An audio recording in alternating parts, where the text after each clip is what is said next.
buenos días, apreciados estudiantes y representantes. Sean bienvenidos al inicio del segundo tema de la asignatura Química Orgánica y vamos a retomar uno de los tópicos de cierre del primer momento, y era cuando estábamos viendo estructuras de química orgánica compleja designadas como aminoácidos.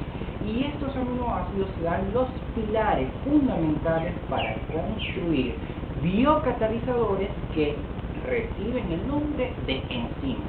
Entonces, nuestro segundo tema se denomina aminoácidos y enzimas, para lo cual vamos a retomar el concepto inicial de aminoácido. Un aminoácido es una molécula orgánica porque tiene como centro un átomo de carbono que se denomina carbono alfa, y en torno a ese carbono alfa hay 4 radicales, 4 moléculas distintas, y por esta propiedad ese átomo de carbono alfa central también se denomina átomo de carbono quiral, porque en torno a él esos 4 grupos funcionales están rotando, están cambiando de posición. Es decir, en química orgánica las moléculas no son estáticas, las moléculas son dinámicas y cambian la posición de sus grupos a menos que exista un enlace químico presente donde la configuración de los átomos es bastante importante y se hace entonces una estructura mucho más estática. Para ser aminoácidos tiene una porción amino. Esta porción o parte del aminoácido le da características básicas a la molécula. Es este grupo carbono, doble enlace oxígeno y enlace sencillo AOH, es un grupo funcional bastante importante que ya lo conocemos y lo denominamos como ácido carboxílico. Un átomo de hidrógeno sencillo y luego tiene una cadena lateral o grupo R que es distinto, y hay aproximadamente 20 a 21 aminoácidos en la naturaleza que se clasifican tomando en cuenta las propiedades químicas de ese grupo R o radical, que va a cambiar y en algún momento tendrá propiedades ácidas, propiedades básicas, tendrá una naturaleza hidrofóbica. Podemos considerarlo como aminoácidos con propiedades químicas especiales, y eso nos ayuda a estructurar a unas moléculas biológicas extraordinarias que son las proteínas. Muchas de esas proteínas tienen una función catalítica y pasan a constituir las enzimas. Pero vamos a retomar someramente la clasificación de los aminoácidos con ejemplos seleccionados.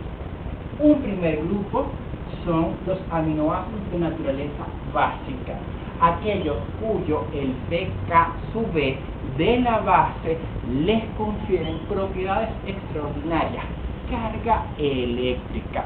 Dependiendo del pH, pueden tener estos grupos o cadenas laterales R protonadas y funcionar atendiendo al pH como ácido o como base. Típicamente, un ejemplo es la enzima, que puede ser también señalada en el código de 3 letras como LIS o incluso con una sola letra, y es la letra L.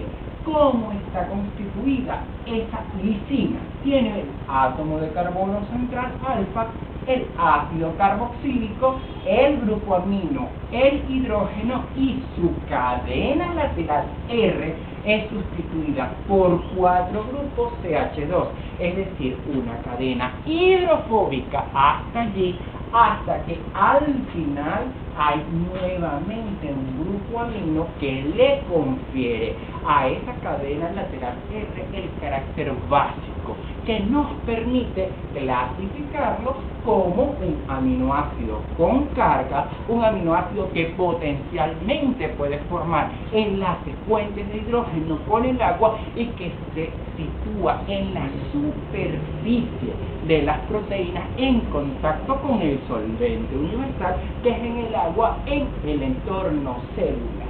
Ahora tenemos también aminoácidos de naturaleza ácida. Dependiendo del pH, puede el grupo o cadena lateral R tener una carga eléctrica negativa. Y esto es importante porque puede actuar o como ácido o como base en función al pH. El ácido aspartico es un ejemplo de un aminoácido de naturaleza ácida y en el código de una letra le corresponde la D. Ahora, hay aminoácidos con propiedades químicas especiales y el caso de la glicina, que se puede designar también como gli o como G en el código de una sola letra, tiene una característica fundamental. Este átomo de carbono central o carbono alfa no es quiral porque el hidrógeno está repetido. Esto le da características particulares a la glicina y es un aminoácido útil a la hora de realizar corridas electroforéticas en un laboratorio de bioquímica, en un laboratorio de investigación. Es el aminoácido más pequeño posible y puede estar ubicado en cualquier parte de una proteína, hacia el centro, hacia la periferia, en cualquier parte. Y es también un aminoácido que lo podemos clasificar como hidrofóbico. ¿Por qué? Porque si tomamos en cuenta el enlace carbono-hidrógeno, él es típicamente hidrofóbico. En algunos textos lo van a conseguir como un aminoácido con propiedades químicas especiales y en otros textos como un aminoácido de naturaleza hidrofóbica y no hay problema.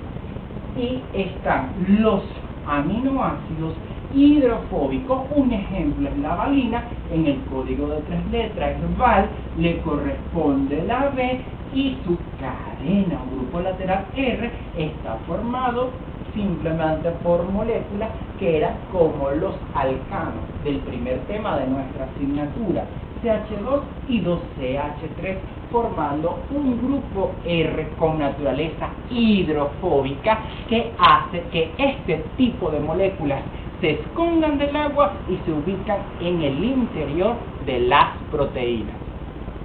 Déjalo ver. Nuestra clase de introducción a lo que son las enzimas y la catálisis química, vamos a conceptualizar qué es una enzima. Una enzima es un polímero, es decir, una molécula cuyas unidades estructurales son los aminoácidos. Típicamente, una enzima puede contener 100 aminoácidos en secuencia, 200, y cumplir una actividad biológica particular. Recordemos por química analítica que los sustratos interactúan físicamente, se encuentran los unos con los otros y forman un producto. Esto sucede igual en química orgánica. La diferencia es que ahora estas reacciones químicas van a ser biocatalizadas por las enzimas. Entonces, tenemos polímeros formados a partir de aminoácidos que pueden ser hidrofóbicos, hidrofílicos, con propiedades químicas especiales, constituidos por azufre dentro de su estructura, pero el concepto se extiende hasta otro tipo de moléculas biológicas que son los ácidos nucleicos. Así conseguimos a las ribosimas, y las ribosimas tienen la capacidad de autocatalizarse a sí mismas. Ellas no son proteínas, son moléculas de ARN y tienen esa propiedad de actuar sobre sí mismas. Es decir, son su propio sustrato. ¿Qué es un sustrato? La comida de la enzima para generar un producto. Ahora, dentro de ese concepto, las enzimas clásicamente se han visto como catalizadores. Un término sencillo para entender qué es catálisis, algo que acelere una determinada reacción. En nuestra vida cotidiana son nuestros padres los que nos dicen las actividades que debemos realizar día con día, y desde el momento en el cual estamos durmiendo, llega mamá, toca la puerta y nos hace ir rápidamente al baño para que aceleremos todas nuestras actividades diarias. Lo mismo realizan las enzimas en el contexto de una reacción química particular. Nos vamos al citosol de una célula eucariota o de una célula procariota para un evento que incluye 10 reacciones enzimáticas acopladas y que se denomina glicólisis. Y glicólisis lo que quiere decir es lisis, ruptura, excisión, romper la molécula de 6 átomos de carbono de la glucosa hasta 2 moléculas de 3 átomos de carbono, denominada ácido pirúvico. Pero ¿cómo es la reacción química? ¿Cuáles son los sustratos? ¿Cuáles son los productos? ¿Y cuál es el nombre de la enzima? El ejemplo que les traigo a colación en esta clase introductoria es la conversión de glucosa, que es el sustrato, de la enzima hexoquinasa, que abreviamos en este caso como HK, o de la enzima glucoquinasa, que la abreviamos como GK, para obtener un producto denominado glucosa 6-fosfato.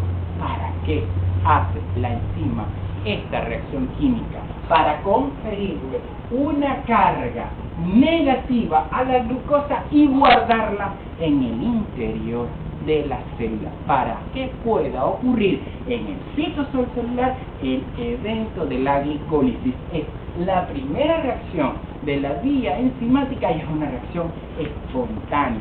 Tiene un delta G, su 0' negativo, lo cual quiere decir que también es una reacción exergónica. Y es importante porque este tipo de reacciones con este tipo de valores de delta G negativo alan la reacción en el sentido de glucosa hasta ácido pirúvico. Las enzimas son muy específicas. Algunas, como la hexoquinasa, pueden fosforilar o glucosa fructosa, pero la glucoquinasa solo y solo utiliza como sustrato la glucosa, y a esto se le denomina especificidad por los sustratos. Ahora, ¿cómo determinamos la actividad de una enzima en un laboratorio de bioquímica? La respuesta no es tan sencilla como la vemos con la simple conversión de glucosa hasta glucosa 6-fosfato. Necesitamos otras reacciones químicas acopladas para poder determinar, mediante una técnica denominada espectrofotometría, que vamos a realizando soluciones, preparando soluciones a concentraciones muy pequeñas para reproducir lo que está ocurriendo en una célula, con el uso de un aparato, de un computador especial denominado espectrofotómetro de rearreglo de diodos, lo cual va a realizar una lectura de algunos de los subproductos de la reacción que tengamos a bien determinar. ¿Cómo lo hacemos? Preparamos los sustratos previamente y en una cubeta de cuarzo sencilla, pequeña, vamos a realizar una mezcla que vamos a realizar con distintas concentraciones de los sustratos que necesitamos para medir, en el caso de la determinación de la actividad hexoquinasa, la formación de un intermediario denominado nicotinamina adenina dinucleótido fosfato hidrogenado a 340 nanómetros. ¿Qué hacemos? Mezclamos. Es como si estuviéramos en la cocina preparando una receta, y esa receta lleva los siguientes componentes: buffer, un tampón, una solución que tiene un pH determinado y que tiene una concentración de sales y una fuerza iónica determinada. El buffer es 25 milimolar. ¿Qué es milimolar? La milésima parte de la molaridad. Por eso estudiamos soluciones en el cuarto año de HCl a un pH 7.6. Quiere decir que para que esto ocurra se necesita en el entorno celular un pH óptimo, y en este caso el pH óptimo de la enzima hexoquinasa es de 7.6, es decir, neutro, ligeramente alcalino. Una unidad de enzima por mililitro de glucosa 6-fosfato deshidrogenasa, la segunda enzima que necesitamos para que esta reacción pueda operar y se forme otro producto adicional. 5 milimolar de glucosa, es decir, el sustrato en gran cantidad.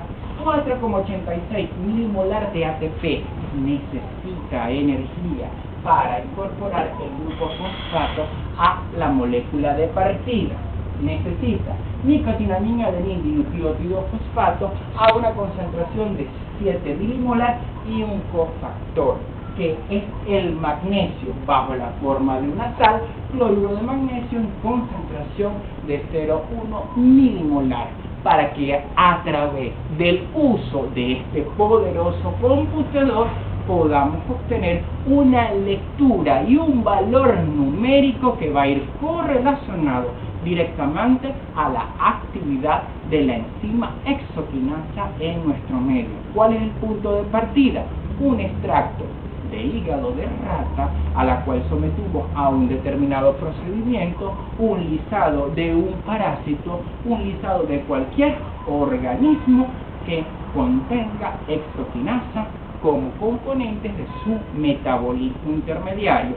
Por la atención prestada, muchachos, muchísimas gracias.